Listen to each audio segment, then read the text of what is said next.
Hello, welcome YouTube. So today I How you have a doing? friend of mine that I've been really bad at keeping up with. I probably didn't talk to him for like 10, 12, like a decade. But It's both he's of us. here now. He's here now.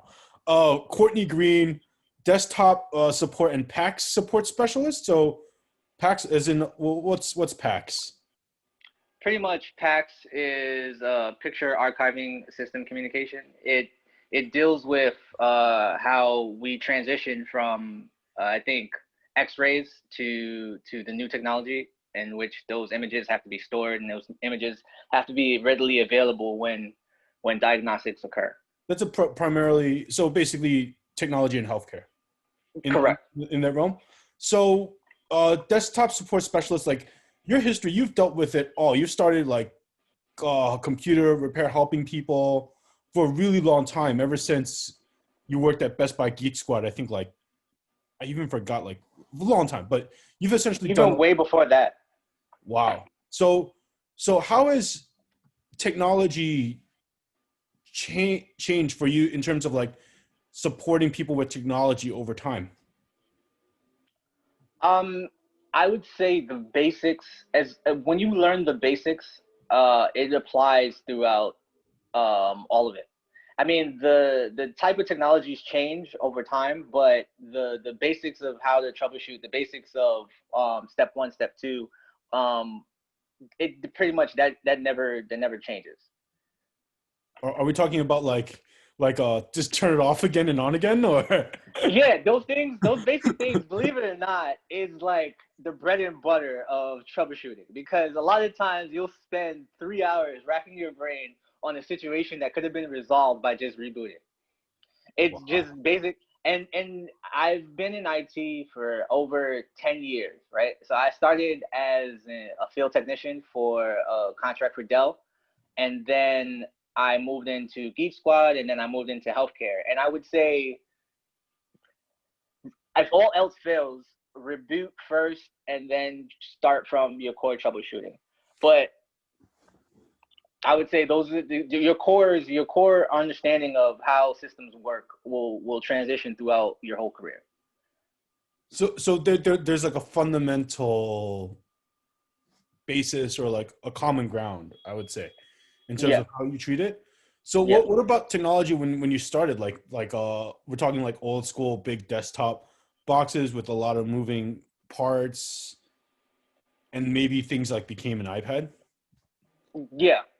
So I would say back when I was a field tech, I mean, it wasn't that long ago, so it's not like it was the beige, the beige boxes we had growing up, or the colorful iMac in our first school. It wasn't that bad, but it still was. I would say the hard drive capacities, the technology was a little bit less. But you would still troubleshoot the hardware first, then troubleshoot the software, and then understanding the core components of each machine. I think at the end of the day, it still applies. So what brings you into that particular field? Like why do you like technology? I always found it interesting. I like things where I can kind of rack my brain and try to figure things out. Having a job where it every day is the same will kill me. It would kill me to my core.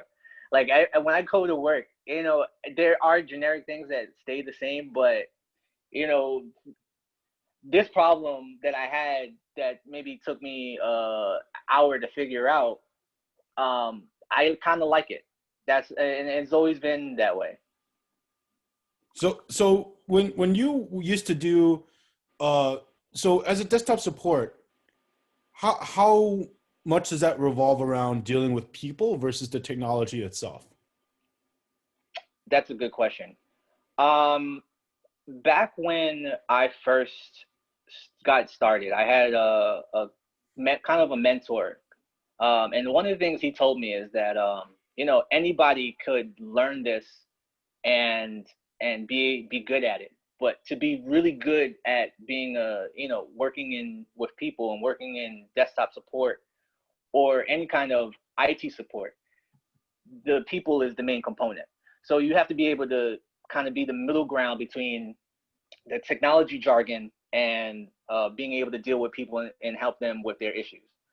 So I think in oh, sorry, did we get cut off? No. I think in IT, it's very important to have people skills, because that's the bread and butter. I mean, you can fix any issue, but if you can't relate to the people that you're fixing the problem for, you're not going to last long in this industry. That's actually very interesting because a lot of people think tech just might be someone in a cube, just focusing on problems, and you're more on the people aspect. How much has having a mentor shaped or made your life easier or influenced you or brought you in the right direction? How important is a mentor? Or I was would it? say a mentor is important only because it helps your focus. I think when I first got into IT, I wanted to do everything, right? And what he helped me understand is that you focus on one thing and then you broaden your knowledge. And I think that it helps with being able to get started and being able to know where to go. Especially in the beginning, you don't know what exactly you want and what exactly you actually want to do. So I think a mentor helps with guiding you where you wouldn't have that guidance before. Mm. Do you feel like they gave you new perspective, or maybe there's something that you overlooked and they helped? Yeah, definitely, definitely helped me with making sure that I know how to navigate, because IT is broad. What do you mean Um, by that? so there's IT security, there's networking, there's desktop support level. Now I'm in the arena where I'm desktop and healthcare. So it's more of clinical side. That's the PACS side. So you could literally do, there's telecom, you could literally do anything, when it comes down to IT. And then, but if you try to do everything, it's hard to master one aspect of it. Do you feel like that field is just really large and there's a lot of growing opportunity and there's a lot of room and necessity for people in that field? Yeah, definitely. There's definitely, I think, even now that you see that we're in these crazy times with COVID, one of the industries that continued to boom and didn't have a decline was IT. As we're on Zoom right now, Zoom wasn't a brand name until the last 4 or 5 months. No, it's definitely definitely led like for a huge shift because I would imagine if you're talking over Zoom, you can't catch COVID digitally by talking to someone over Yeah. Zoom. So there is an importance in that, a reliability in that. And how do you help people, because not everyone is fluent with technology, so to speak, right? If I'm using Mhm. very broad jargon, how do you bridge that jargon for them? Like, how do you translate it, help people, make technology more accessible as sort of like the translator middleman between tech and person? A lot of the times when I'm dealing on a corporate level, they just want the situation fixed as quickly as possible so that they can get back to work. Mm. I find that some people want to know more information, um, and so you break it down. Instead of using terms like gigabytes and terms like hard drive space, you just let them know, okay, this is what's going to happen.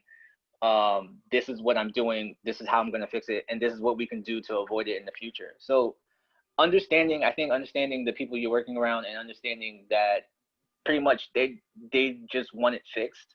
Mm. Um, you can easily transition in and translate to them what's going on and what they need to do for the future to avoid the situation.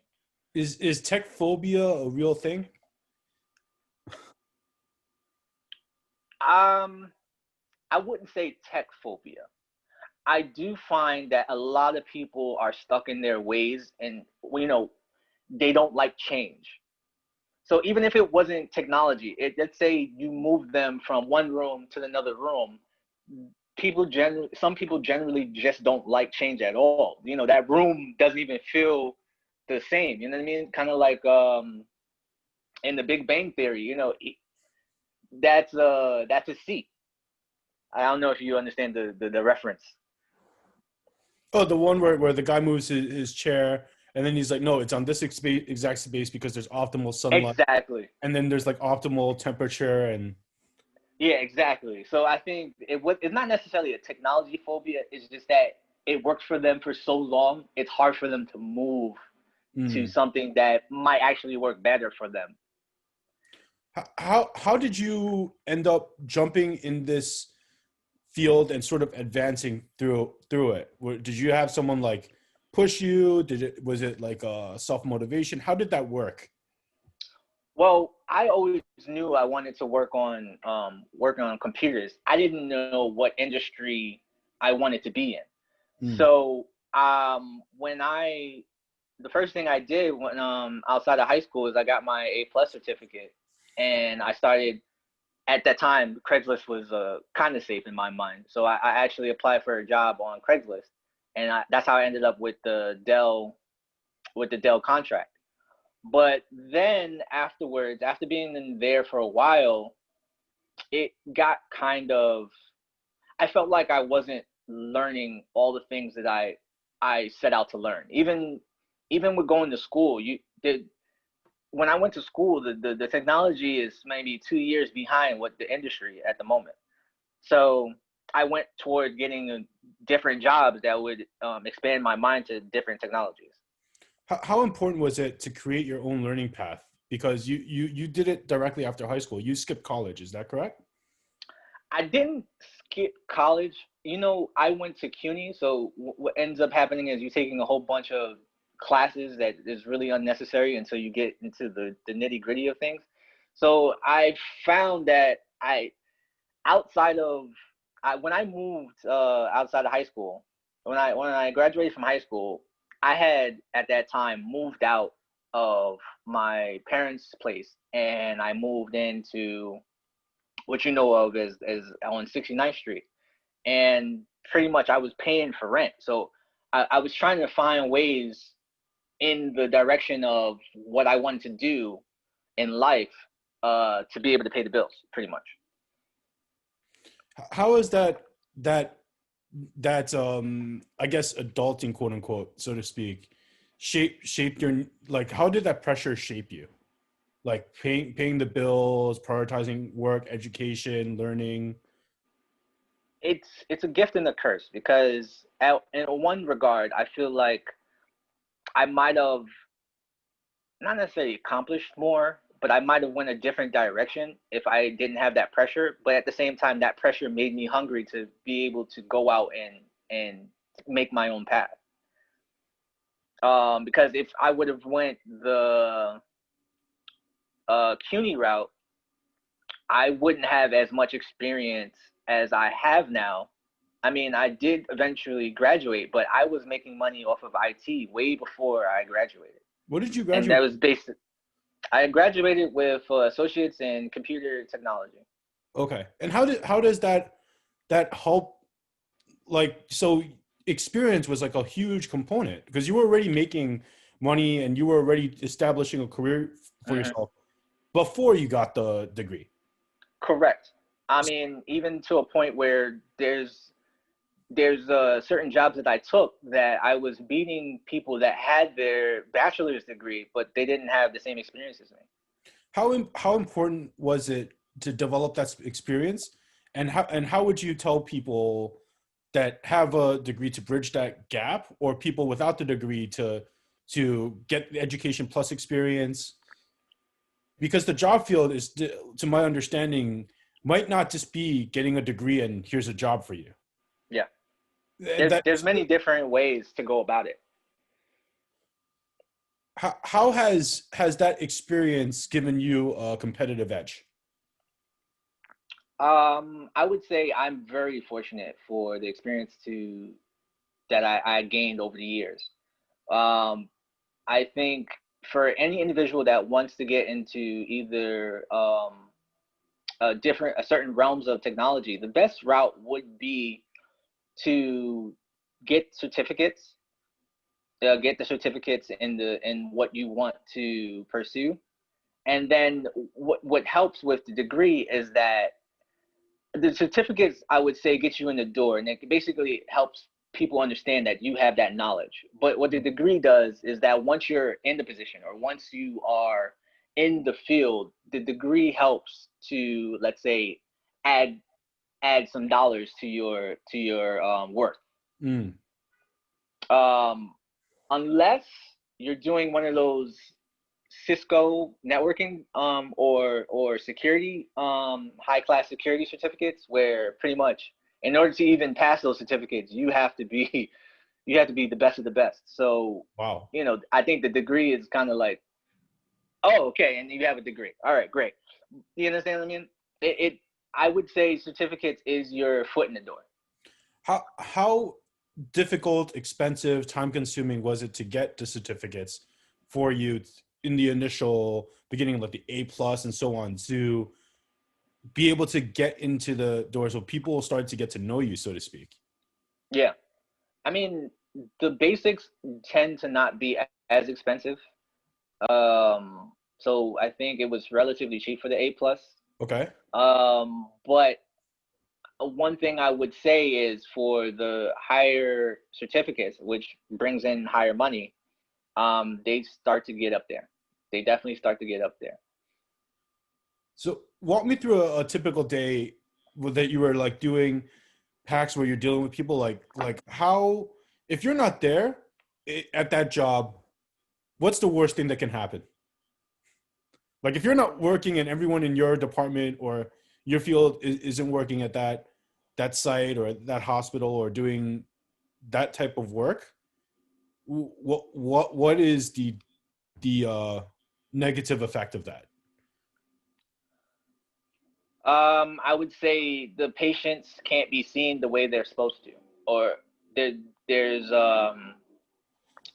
PACS basically holds a lot of the data that is done due diagnostic. So if you were to come in and you say, well, I feel something in my chest, and you go get a diagnostic x-ray done, let's say, those images get sent to the PACS system. Now, if we're not there and the PACS system is not working properly, that means that patient's data is not accessible.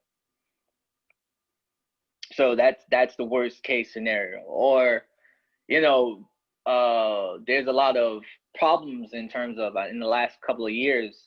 There's been some security concerns. There's been some hospitals that were attacked, and um, I think, let's say, a system where the images are stored is attacked. Mm. For example, those images could be, and these are 20 years, 40 years of images. These images could be gone. So all of these things that, all of the diagnostics that you did over the 40 years span, gone.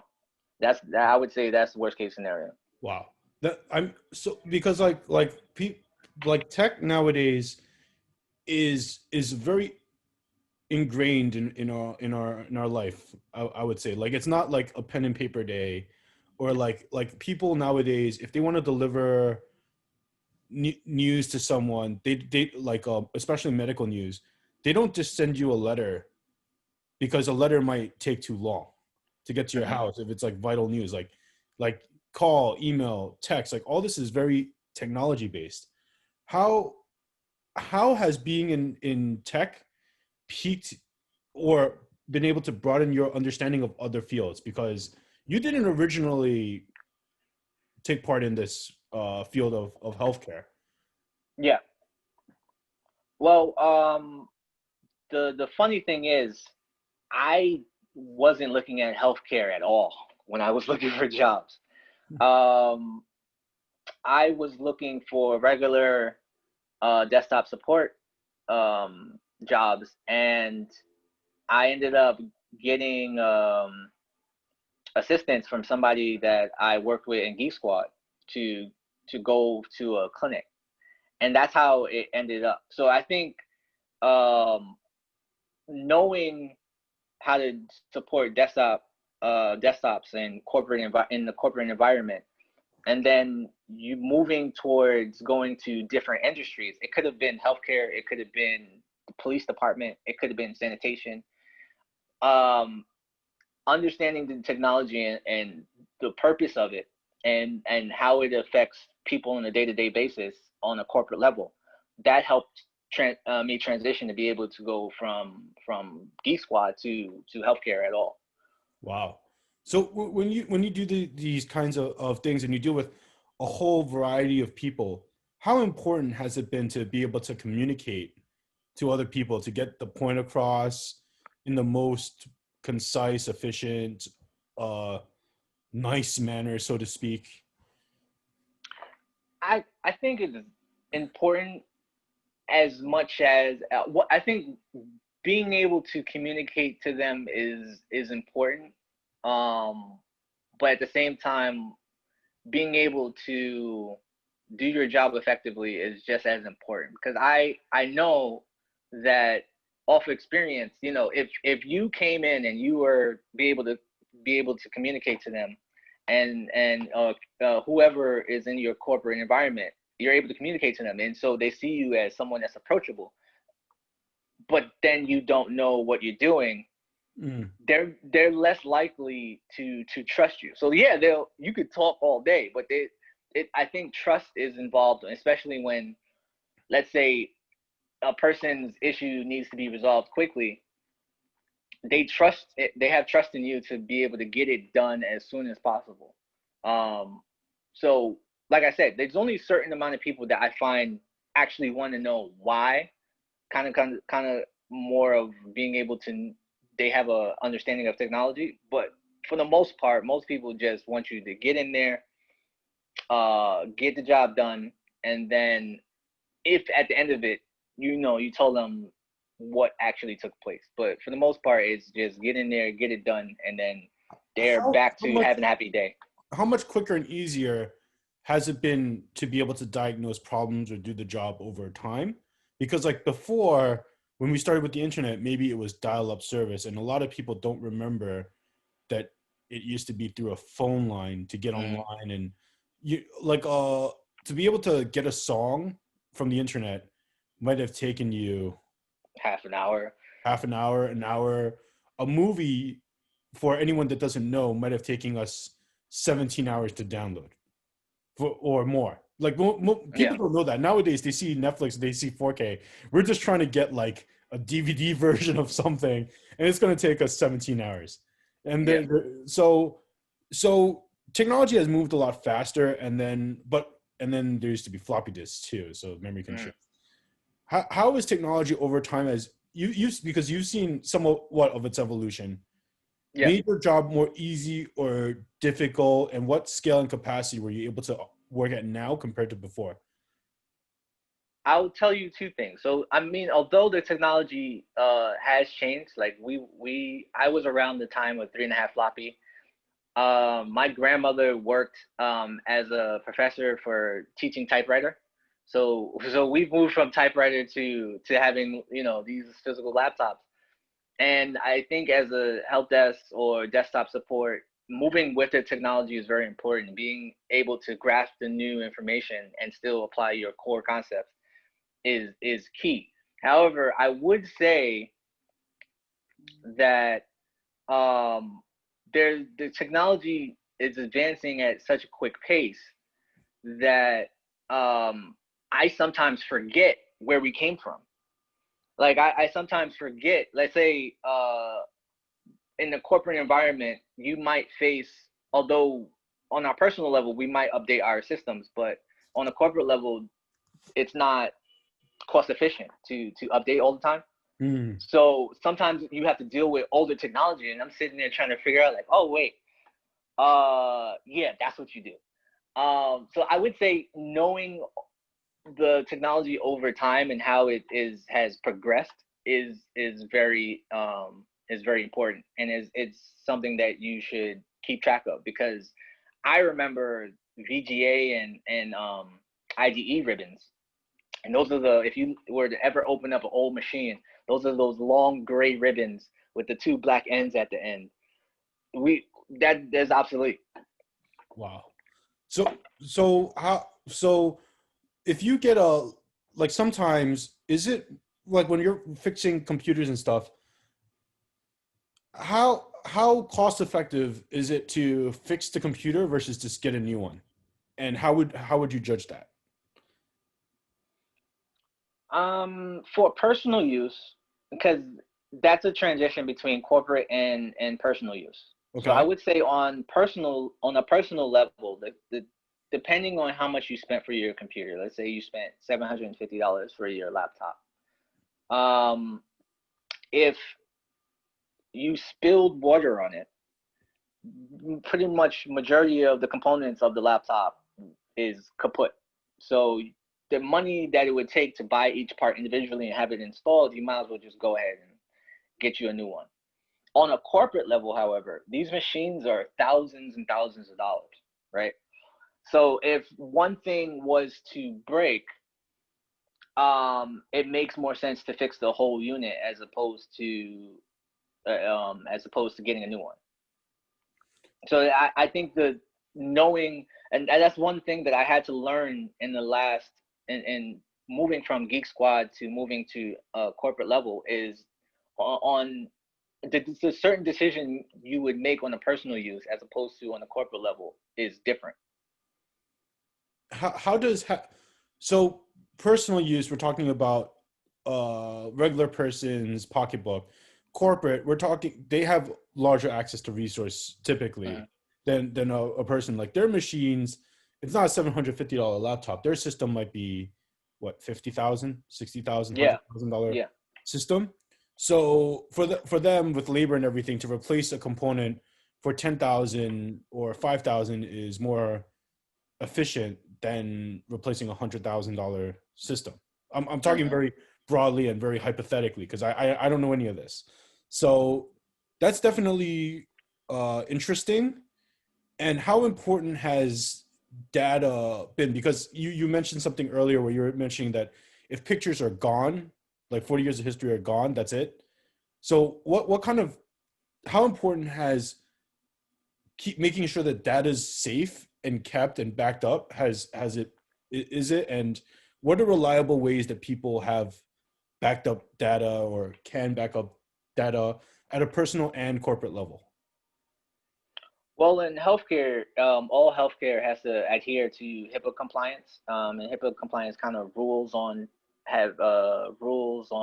basically how data in healthcare should be handled across the industry. Um, but those same tactics, I would say, is just as beneficial towards your typical use. I remember when I was, when we were in high school, I wrote up a 5-page paper, and I think I ended up shutting down the machine, and it wasn't saved. And one of the core things you should always do is save your documents, right? And I Right. think not just save your documents, have multiple copies of it. So I think that applies across all of technology. As dependent as we are with the machines that we use, having backups of everything and having backups for the backup is very important. How would you run a backup? Do you use, like, what kind of storage medium would you recommend for that? How many copies of it would it make you feel safe, like, for your own self? Well, You know. I'm paranoid, right? So I would say I have a clone copy of my computer. I have two externals with replicated data across all of them. So it's all the same. All my documents, pictures, and music is duplicated across, I think, 3 different mediums, just in case. I I I don't know why I'm like this. I mean, I would say two is safe. Having 2 different backups is safe, just in case something happens. But I have about probably 3 or 4. But I would imagine that spending 3 or 4 backups for the audience, getting an external hard drive for $100, I would imagine Not even that much anymore. it's not even that much anymore. Um, it in the grand scheme of things, spending an extra $100 when the overall system might have cost you $1,000, it's like 10% more is, giving you that peace of mind is helpful, I would imagine. Yeah. Because like even myself, I run Time Machine backups on 2 different hard drives. Then I have Dropbox. Then I have Google Photos. Exactly. So because it seems more and more that the like computers, they'll upgrade over time, but the data fundamentally stays the same as important. Yeah. Because if you throw out the machine, you can buy a new machine, I would imagine, but you can't really buy the data if it's gone. Yeah. I took about, I think, 400 pictures in Egypt, and for me to, like, let's say I didn't have these backups, and for me to lose that, it would hurt. Because I have pictures with me and I have pictures with me and my grandmother. I have pictures with, visiting certain pyramids, and then although you could go back to Egypt, but you can't replicate those experiences. Mm. No, so definitely that is, so for the audience to know, if anyone's watching this, we give you a heads up, back up your data if you don't already have it, so that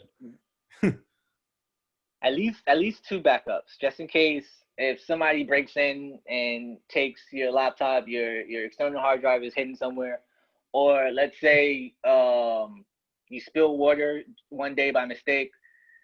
Man, it's better to have and not need than need and not have. that is so true. So where do you picture yourself moving up from here? What's the mobility? What's the advancement for you? How does what you're doing shape into your future goals? I would say I'm pretty happy where I'm at and what I'm learning. So I got to a point in my IT career where everything kind of seemed redundant.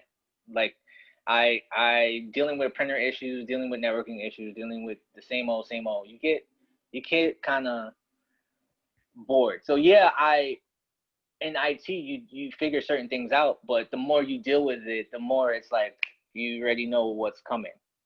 Um, Dealing with the clinical side of things, I'm now learning different clinical jargon. I'm now learning different medical terms, different medical concepts, and I think I'm going to stay with uh, PACS. So now middle of I'm in the middle of PACS and desktop. I think I'm going to transition completely to PACS. And pretty much that's dealing with setting up servers for these PACS systems, setting up the software for these PACS systems, and so forth. Very, very, very cool. I mean, it's such an evolution, and I'm really proud of the journey you've made. Like everyone, Thank you. like because like we knew each other since childhood, for the audience, so we got to see everyone's evolution from adolescence to adulthood, like more than half our lifespan so far. So it's gonna so I want to thank you again so much for coming on the show, talking about something that matters to you, that you're passionate about, and definitely looking forward to having this conversation again at a future point as well. Definitely, definitely. Anytime. Have a wonderful day. Later, man.